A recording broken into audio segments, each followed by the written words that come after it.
What's up, guys? This is Coach Grant with First Down Training, and today we're going to be breaking down some of Amari Cooper's best route running from the NFL weeks 1 through 3. We're going to be talking about how you can stop on a dime and try to get this DB to turn his hips, and we're going to be talking about manipulating your stem on the route, and then also what we're going to be focusing on is how you guys can get in this DB's blind spot and beat zone coverage. Okay, so we're going to talk about these 3 routes that he's ran. We're going to be breaking down just really why he's such a technical route runner and how he's able to separate himself from a lot of the other receivers in the league. Okay, and guys, if you're a receiver and you want to get better hands, you want to improve your catching, and you don't have a quarterback to throw you the ball constantly all day, check out that link in the description. It says improve your hands in 30 days, a full 30-day program to improve your grip strength, hand-eye coordination, overall catching repetition drills to help your game. Hope to get you guys on that soon. Again, if you guys have any questions about that too, leave those in the comments. I'll get back to you as soon as possible. Questions on the program, questions on anything, I'll get back to you as soon as possible. Let's watch this thing. So now we're going to be looking at this route, going to be selling like he's taking this inside release, right, trying to get this DB to turn his hips and break back underneath to the out, and then he just snaps this thing off. So let's watch this thing full speed. So he's here, he breaks to the out, runs again, gets in that blind spot, and I wouldn't say that's what I wouldn't say he specifically did this to get to his blind spot. It was more so like he's selling like he's running this out and he's just hooking up, right? This is a variation of an out route where he's going to be selling out, trying to get this DB to turn his hips in zone coverage and then just break it off right now. Almost like a situation like a wheel stop, if you guys have ever seen that, right? Where this guy runs a wheel, then you break back up vertical, then you snap this thing off, or like a squirrel route. That's another variation of it. Kind of similar to that, right? Kind of similar to that. Trying to sell this out, trying to get this DB to turn his hips. So he does a great job of pushing vertical and really selling that he's running a fade. That's so important on any kind of route where you're trying to get this DB to turn his hips and flip, because we want to be able to sell in the opposite direction. That's just simple. That's just simple stuff. That's simple route manipulation. So you see when he was able to break here, how sudden he is, and he's not really changing his speed. He's keeping the same speed into it, and he's just being sudden with that break, right? That's going to force a reaction out of this DB, because what we don't want to get beat on is just this straight up speed out, right? You see teams a lot like that, like the Packers. They'll put Devontae Adams on a speed out freaking 8 times, and Rodgers will just take it. And so they start cheating it, and then we take them over the top, right? So same idea with this. Maybe we've hit this out route a couple of times. That's why it's so important to make everything we do look the same. So when I do decide to throw in one of the tools in my tool belt, or one of the weapons in my arsenal, I could get some separation, right? And that's exactly what we're doing here. So you see how he's able to break off of this leg, he stays in stride, bam, coming back. Now, when he's able to accelerate off this break, that forces that speed turn from this DB. So we accelerate, then we just drop it off right now. And you see how he's able to get out of this thing, 1, 2, 3, and he's already out. And you see how violent he's able to drop his hips and how sudden he's able to drop his hips. That's the key when you guys want to be able to change direction, top of the route, in and out of breaks. You got to be sudden with your hips. You got to be violent with your hips, and really got to get into that drop to give you that explosion to really be able to shoot you out, right? So you see how when he's here, he breaks this out, 1, 2, breaks down, 3 steps, sitting out of this break, and then let's make this move. Let's get upfield, be able to cut on a dime as I'm changing direction. That's something that a lot of people ask me as well, is how can I get better with the football in my hands? What can I do to, make moves, make cuts? It's kind of the same principles applies when you're running a route, right? When you're running like maybe a post or an out route, and you got to be sudden with your feet. Same idea when you guys got to make that open field cut. You're bursting up vertical, and you got to cut right now, and you make that sudden stick. That's going to explode you back upfield. Then it's going to help you change direction on a dime. Same idea right here. You see how Cooper, he's here. He's got to change direction. He drops those hips, and he's powerful with his steps. He's not soft. He's not shattering his feet, and he doesn't drift into this tackle.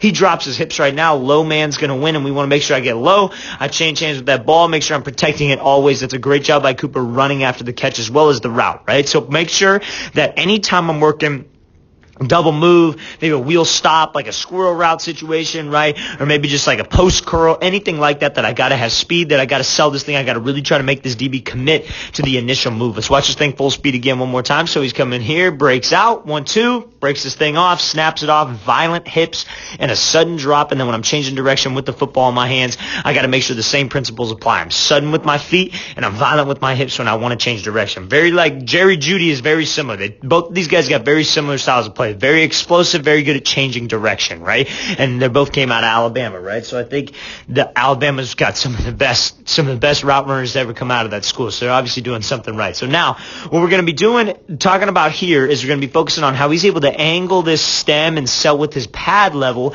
to get this DB to turn his hips, and then we snap this thing back underneath him on this post, right? So let's watch it full speed. So you see how he kind of changes that tempo, lulls him to sleep, then he kicks up in his second gear, right? That's so important when you feel like a DB's maybe got your tempo, you feel like a DB's maybe understanding Like I would say, understanding just the way you play, and he's starting to get a feel for it, right? You guys get into that later third, fourth quarter, end of the game situations, right? DBs start to get a feel, especially if they've been playing man coverage, and especially if you've been going against maybe the same guy the whole time, right? So they start to kind of get a feel for you, but that's when your tempo change comes into it, right? Not every single route is the same speed. I know, and I'm guilty of always talking about, oh, we're in full speed into a break, we're in full speed into the break, because you have to get that down first.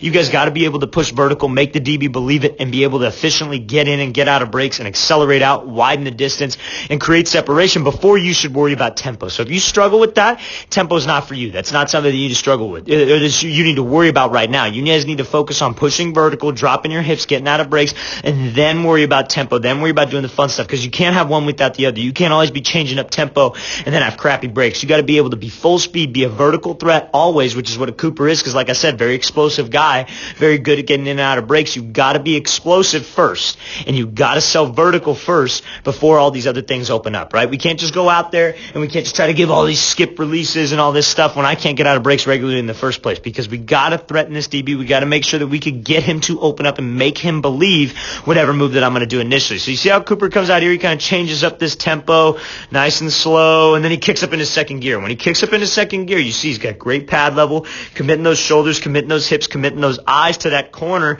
kind of running like he's almost going like a corner post, right? And that's what's going to get this DB to turn those hips, because I'm going fast to this corner. And then when you're an explosive guy like Cooper, and when you got a good quarterback like Prescott, it's always a threat, especially playing DB. That's why playing DB so hard. And if we can really make sure I slow my tempo, then I burst up, right? And I burst up for 3 steps. This is something you guys can do. Like maybe you got a post corner, or maybe you got a corner post, corner post from the slot. You're a slot receiver. Maybe you got a corner post, and it's against like a 2-high safety look where you're essentially one-on-one with that safety if you get past that linebacker, and you guys give him that little tempo change, and you break hard, and then you burst up to the corner, 3 hard steps. That's what's going to get him to turn his hips, and that's what's going to get him to commit, and then I'm able to break this thing off. Now, where am I at? I'm in this blind spot. He has no idea where I'm at. He's forced to speed turn because I manipulated him with my shoulders, with my eyes, and I can really focus on accelerating out and widening the gap with this DB, and that's exactly what Cooper does. Widens that gap, just continues to drive those arms, and Dak puts this thing nice over the top. That's a great job here by Cooper. Watch it again, full speed. Changing tempo on a route, fellas. That's something that we got to be able to do once we feel like we have the regular stuff down, right? If I can't run a normal post corner, this ain't going to work. Or if I can't run a normal corner, this won't work either. We got to make sure that we sell the first initial move. Let's watch this thing full speed one more time. So he's coming off here, tempo, burst up, commit those shoulders, commit those hips, break that thing off. Great route here by Amari Cooper using tempo to create some separation on this safety, okay? So now we're going to be talking about this clip where he uses this pressure step to get to that blind spot and really push vertical, use this like vertical set, I would say. So you see how when Cooper comes out here, he's pushing vertical, trying to attack this DB, and he breaks here, right? Gives this little sudden jab to the inside to push up for 3 hard steps, trying to threaten this DB vertical, right? Because when you guys got to run a fade against zone coverage, right? This is how you can beat zone coverage. When you got to run a fade, what you do is you want to close the gap with him and try to step on his toes. And what I mean with that is just you're attacking that front hip. You're trying to run straight at him. You're trying to get him to bail out of there as fast as possible. And you maybe give him this heavy, hard head fake and body fake to the inside trying to sell post, right? So if I can make this look the exact same with that, this is going to be an easier time for me to get some separation. So you see how he's here. He makes this heavy fake to the post. Then he goes 1, 2, 3. And where's he at right now? He's in this blind spot. We're trying to force this DB to speed turn to try to get him to play this vertical, right? And if I keep good speed and I'm able to be explosive with my cuts and not give an indicator, and what I mean by indicator is leaning back or chopping my steps and being real slow, essentially, that's going to give him more time to react. But if I make that pressure, that vertical set, and I push 3 hard steps and I keep that speed and I really, really commit to this fade for 3 hard steps, left, right, left, and I pop this thing off, that's going to get this DB sitting back because he doesn't want to get beat over the top. Zone coverage, what's his goal? Keep it in front of him. Don't let anything get over the top of him. So if he keeps it in front of him here, but then he's threatened by this vertical, what do you think is going to happen? He's going to want to turn because he doesn't want to get embarrassed on this thing. And this is a great job by Cooper using those arms to drive out of there and make sure he accelerates. Great job here. Let's watch this thing full speed again one more time. Great job using this vertical set, pushing up 3 steps, 1, 2, 3 to get that DB to think vertical, get in that blind spot, and then accelerate out. All right, guys, I really want to thank you for watching. I really appreciate it. If you guys have any questions at all, leave those in the comments. And again, if you want to get better hands, you want to improve your catching ability, check out that link in the description. It says improve your hands in 30 days. Full catching program to help you guys out. I'll see you guys next time.